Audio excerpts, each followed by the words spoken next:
Mars helicopter riding at the belly of the rover right now as we demonstrate controlled flight in a different world.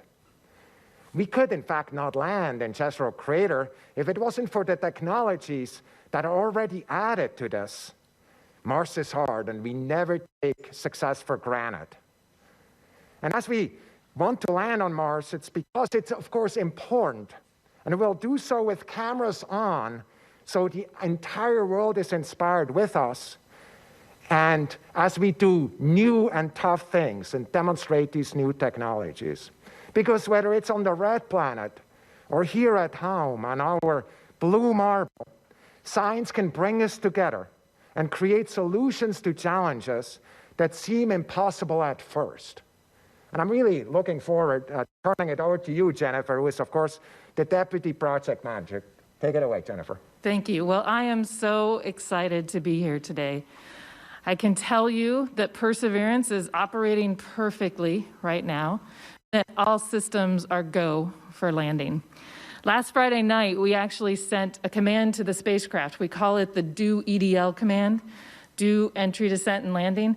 It makes it sound simple. It's not simple, but it enters the spacecraft into the timeline where it starts to do the entry, descent, and landing activities. So that was a very exciting event. The spacecraft is focused, the team is focused, and we are all ready to go for landing. Now, I want to tell you a little bit more about where we're at. So if you could bring up my first graphic. This is something that you can actually look at. It's called Eyes on the Solar System.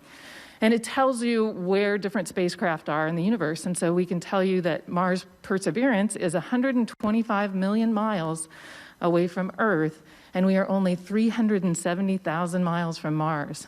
So we are getting there. The time it actually takes for a signal to go from Earth to Mars is 11 minutes. And so that's how we're communicating with the vehicle right now. And now, one of the things that we've been working towards is really making sure that the aim point we're targeted for at Mars, so we want to aim like on a dartboard, that the aim point is accurate. And so one of the ways that we do that is through these plots that you can pull up the next graphic there. This is called a navigation B plot. And the actual target, the bullseye of that target, is the green box. The green box, if we think we're going to target anywhere in that green box, everything is great. What you see are some colorful ellipses in the upper right-hand corner of that box. Those and the pluses in the middle, the pluses are where we think we're targeting, and the ellipses are the uncertainties around those. So that means, those ellipses all being within that green box, it means that the targeting is on the bullseye, and we are headed exactly where we want to be for Mars. Now, getting those navigation solutions is not that easy, and we need a lot of support from the Deep Space Network. So you can go ahead to my next graphic. The Deep Space Network has stations all over the world. There's some in Madrid, Spain, some in Goldstone, California, and some in Canberra, Australia. You can actually go to DSN Now, and you can see the real-time live shots, just like we're looking at now, to see which stations are operating and communicating with which spacecraft.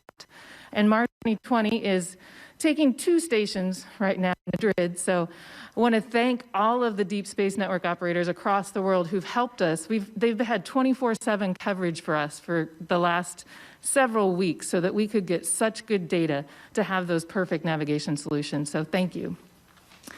And now as I sit back, and this is my 5th landing. I've been on every rover that we've ever sent.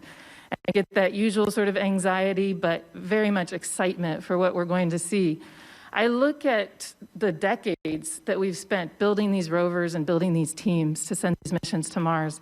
And I want to talk about that just for a minute. I think back to Sojourner, the very first rover we landed on Mars. You can see this next graphic. Sojourner was about the size of a microwave oven, very small. And even though it's our oldest child, they're all kind of like additional children for me. It sort of behaved like a youngest child. It had a very free spirit, and it was just a fun mission to drive around. And then you can see the Spirit and Opportunity rovers were the next evolution. We built off of what Sojourner had done. Spirit and Opportunity actually could talk to Earth all by themselves. They still used solar panels, and they were these twins that explored all over Mars and outlived their lifetime by multiples of 10 and even 100, and they were just great rovers. And then we kind of took a pause and we really upgraded our systems. And you can see Curiosity down there in the lower left-hand part of this graphic. Curiosity, we went from solar panels to a radioisotope power source. The wheels increased in size. We could traverse over much larger rocks in different terrains. We had a sky crane landing system instead of airbags. I mean, we really made a step up. And then Perseverance, even though it looks a lot like Curiosity, is another technological step forward. And Adam is going to talk a lot about that after I'm finished here. And so in closing, the one final thing I want to talk about is it's not just about the rovers. And in fact, it's about the people who build the rovers. And it's not about the individual people who build the rovers. It's about all those individual people together, working together to make this mission work and all of these missions work. There are several dozen of us at JPL who've actually worked on all 5 of the rover missions, if you can believe it. And this next image is of the team. This is the Mars 2020 team, and there are many people who aren't pictured here, but I want to spend this moment to just thank the team for all of their work over the last almost decade to bring us to where we are today. The team isn't just a bunch of people who are all the same, it's a bunch of different, uniquely skilled personnel who know very deeply all the technical things they need to know in order for all those things to come together into a very complex system like the ones that we land on Mars. So thank you to that team. And I will end by saying, both for landing day on Thursday and for the whole surface mission, I wish that team great success that they have worked so hard to obtain over the last many years. Hi everyone, George Stephanopoulos here. Thanks for checking out the ABC News YouTube channel. If you'd like to get more videos, show highlights, and watch live event coverage, click on the right over here to subscribe to our channel, and don't forget to download the ABC News app for breaking news alerts. Thanks for watching.